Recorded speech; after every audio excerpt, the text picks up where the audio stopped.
remarks and introductions. As was mentioned, Peter Spadafore, I'm the Executive Director of the Michigan Alliance for Student Opportunity. We're a nonprofit that represents about 30 school districts across the state, generally urban center school districts, serving students from backgrounds of economic advantage, high special needs, high proportion of historically marginalized communities, older infrastructure, those types of things.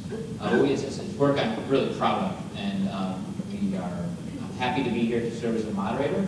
This is a different kind of person in this room. Usually I'm here telling you about the great things going on in the city of Lansing, and if you want to talk about this later, I'll be around afterwards, but they told me I had to stick to the script. So I'm going to do that out of respect for Ash's preparations. So I'm going to turn it over to our panelists real quick though. 30 seconds. Let's get to an introduction of yourself, maybe your history, and what you're doing here today. Well, hello everybody. I'm Ben Shuldiner. I'm the Superintendent of the Lansing School District. It's an honor and privilege to be here. I help educate 10,000 plus students in the great city of Lansing, and I just want to thank all of you who have been so supportive of our district over the years. I know some of our school board members are here. I want to thank them, some of our staff, but also just anybody in this community writ large. The Lansing School District is strong because of you, and we're really, really proud of the work that we're doing, and I'm sure we'll talk about that later. So thank you for the introduction.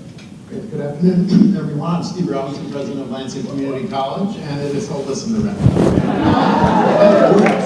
you know, we joke, or I make a joke, that our middle name is Community, and our amazing elected trustees are seated over here. We're really, really proud to be part of this conversation about classroom to career, because that's what we've been doing at LCC since 1957, in partnership with K-12 industry and organized trade. So looking forward to the conversation. Good afternoon, everybody. Jason, I'm the superintendent at Ingham School District. As my colleagues have mentioned, it's a pleasure to be on stage here, being able to share some of the great things that are happening in partnership. Some of my board members are here as well, so thank you so much for all of your support. You know, this is a unique opportunity, and I'm excited because it strengthens our relationships and demonstrates the commitment. As we talk about what's happening in K-12, all the way up to careers. So it's exciting today just to be able to share that knowledge. There are over 42,000 students throughout Ingham ISD service area, 12 traditional schools, 8 charter schools, and over 20 parochial schools that we provide support to.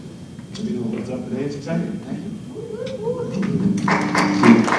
Brian Beckman with the Michigan Chapter of the Electrical Contractors Association. We're based right here in Lansing, but our office covers most of the state outside of the Metro Detroit region. And working there, I've had opportunities to be partnered with apprenticeships and serve on the boards across the state. Currently, we have 1,900 apprentices in programs across 10 training centers in the state of Michigan. And it's exciting to look at how the career path for these students are to go from high school all the way up to a successful career. One of the things that we're going to talk about today, though, is apprenticeships. And we watched a video from IBEW to talk about the important part apprenticeships play in careers in our region. So I'm going to turn this to Brian real quick, because you talked a lot about this in our pre-meetings and our meetings this morning. What does a successful partnership, apprentice partnership, look like between business, labor, and education? Can you share some of the great work that you all are doing? Well, we've been working on this partnership for about 124 years, so it's a work in progress. And there's a part that it's not just management and the educators developing these programs, but in our world we also bring labor to the table. I might know how to do a craft, but someone who's done it for 20,000 hours might have some more input on how we build this training program. So here in Lansing, for example, we'll take students for 5 years of education. They'll have on-the-job training so they earn while they learn, and we turn them into skilled journeymen and craftsmen. And it's that partnership is really, we're constantly improving it, and it's just a fantastic way for successful career paths and skilled tradespeople in the community. From my perspective, apprenticeship is college, right? At Lansing Community College, we have more than 430 apprenticeship programs. We work with over 60 employers. We work with union-based skilled trades. We are expanding apprenticeship models into places where that's new. We have partnerships with hospitals and bringing on EMTs and paramedics in an apprenticeship model. tons of apprenticeship at our West Campus today. It was the kickoff of Manufacturing Week. We're celebrating our great partnerships with manufacturers out at West Campus today. That's all apprenticeship, and from my perspective, that's post-secondary. Not only do we just prepare students to go through our programs of transfer to great places like Michigan State University, where we have our Envision Green partnership, but we also work with corporations and with labor on the apprenticeship model, which has worked for over 100 years.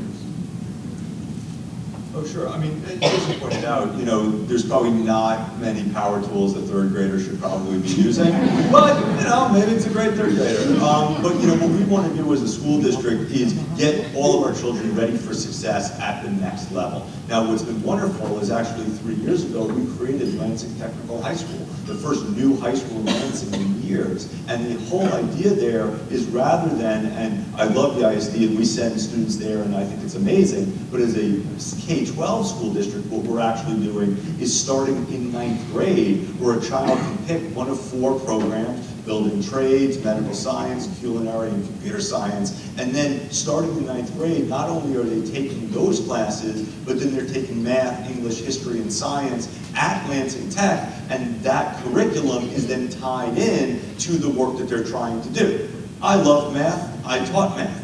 Not everybody in this room probably feels the same way, but imagine taking geometry in 10th grade and have it tied to the house that you're building. Now it becomes real, now it becomes hands-on. And so, you know, to one of the things that Jason was saying, once you're in CTE programming, the rate of graduation goes through the roof. And so we know that hands-on learning, learning by doing internships, all of those things are terrific, and we are trying to explore ways, because of the age requirements, how do you get kids ready so that the day they turn 17, 18, regardless of whatever the rules are, they can then hit the ground running. So you talked a little bit about, you know, Brian, you mentioned the light bulb, so I'm going to switch to a different technology, but artificial intelligence and disruption in education, how we're dealing with that. I'm going to start with sort of the basic classroom, K-12 classroom. Ben, how's AI and other technologies changing the way Lansing students learn and how teachers think about teaching pedagogy?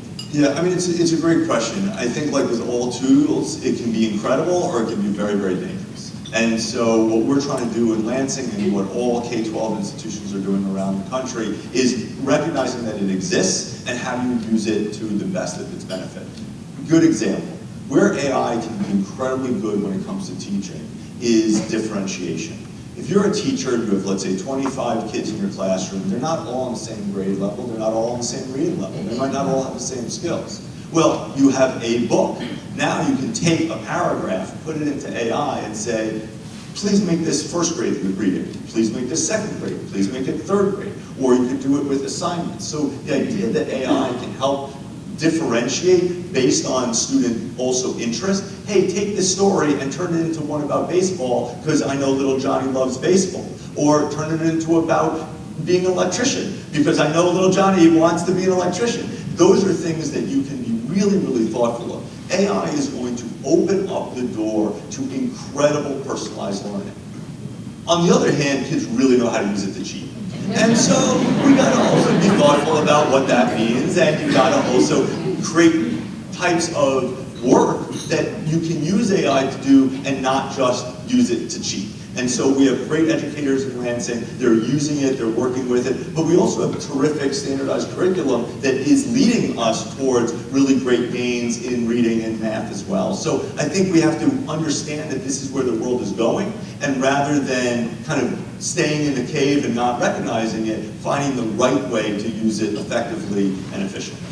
I am deeply excited about this topic because of some things that Ben mentioned, and this is about opportunities, right? In education, we've talked about personalized learning for years, and we've never done it. We haven't been able to figure that out. For the ability to do this, and do this in live time, and to add in where Ben was talking about, we're going to do a story, but what about for the kid who's a non-language learner, right? So you're talking about a kid who comes from, they've immigrated here because of the great jobs, the great opportunities, and now we're trying to work on those connections. You can translate that in live time, right? That's the tip of the iceberg of what we're looking at. We're looking at how to look at data sets, put them together, make it meaningful, and I'm going to throw the other thing out. Cheating's been around since Edison was doing the light bulb. So you can't let that be the barrier to stop you from these opportunities. We are trying to embrace as much as we can and get student voice, because when social media came around, I believe many school districts turned the other way and said, not our problem, not a big deal. And now we're paying the price for it. A conversation that happened at our last superintendent meeting was about cell phones and the challenges and the distractions you're seeing inside schools. I think many of you as parents are knowing we're trying to turn those back down because we've seen what social media has done and the negative impact that it's had. So embracing right now these changes, getting involved and trying to influence these for the right opportunities for our students and for our educators, we love it. Yeah, I agree. If I could just add, I mean, every educational institution is coming at this from at least two vantage points. One is an academic preparation. We have an artificial intelligence program alongside of our cybersecurity program. So our faculty are developing curriculum and actually teaching how to use this in the workplace, but we also deal with it in the classroom. The point I just underscored that my colleagues made is generative artificial intelligence is just another tool. It's another tool that we have to adapt to the way our industry and education had to adapt to the graphing calculator. So I can tell you about our programs, but I can also give you a dispatch from the front lines. Our enrollment is up at LCC, and my dean colleagues made the mistake of telling me we didn't have any more freshman composition teachers. So I am teaching freshman writing this semester, which is, I think, ground zero for this cheating idea with ChatGPT. And I'll tell you that it's complicated, but it is just another tool. At LCC, our faculty have 3 policy decisions to make about AI in the classroom. You can prohibit it, you can allow it with permission, or you can be in the minority like I am to say it's another tool, you use it, you just have to cite it.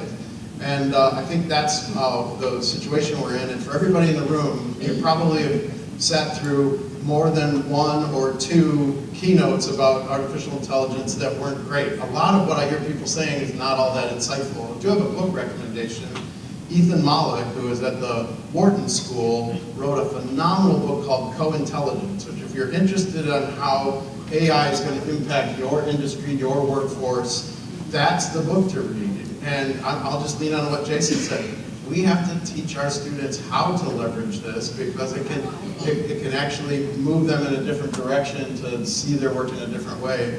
Because if you just say, go into the cave, like Ben said, it's all just going to happen secretly. When I was teaching freshman comp 20, 30 years ago, smart girlfriends were writing my students' papers, and now ChatGPT is the smart girlfriend.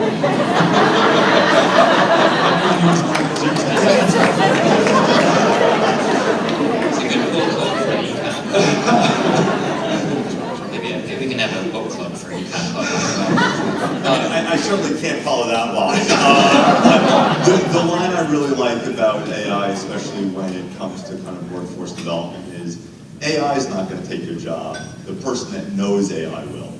And so if we can figure out that, that's all of our jobs. Speaking of, Brian, from the employer side, the professional side of things, the non-academic side, how are you seeing AI disrupt the workforce that you represent?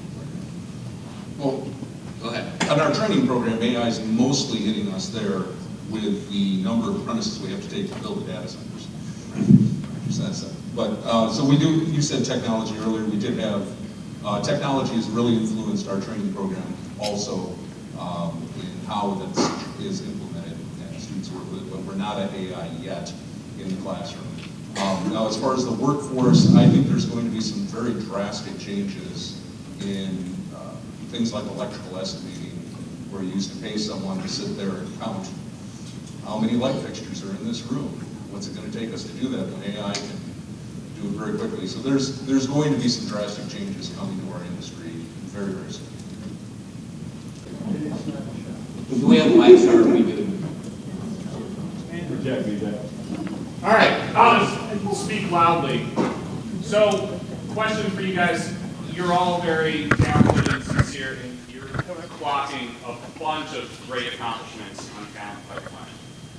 We're going to talk about child care in November.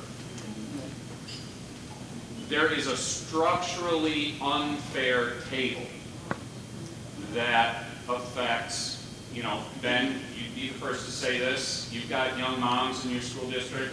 Dr. Robinson, you've got you know, your enrollment numbers, you'd be teaching 3 English classes if there were more women able to be enrolled. And so how should we be thinking about this? Because if we can figure it out, we're going to crush everybody who's competing against us. We are structurally locking out talent. And it falls on women.